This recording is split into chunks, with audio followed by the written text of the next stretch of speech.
Ever wondered if that wave equation you're staring at describes a wave frozen in place or one hurtling through space?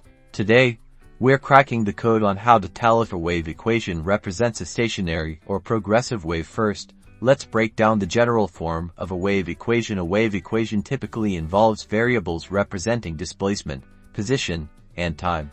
Now, the key difference lies in how position, often denoted as x, and time, often denoted as t, are related. A progressive wave is characterized by a function where x and t appear within the same argument, usually in the form of kxy plus or minus t, where k is the wave number and y is the angular frequency. This form signifies that the wave is propagating or traveling. On the other hand, a stationary wave, also known as a standing wave, has its spatial and temporal components separated. The equation will often be expressed as a product of two independent functions, one dependent only on x and the other only on t, like a x cos yt.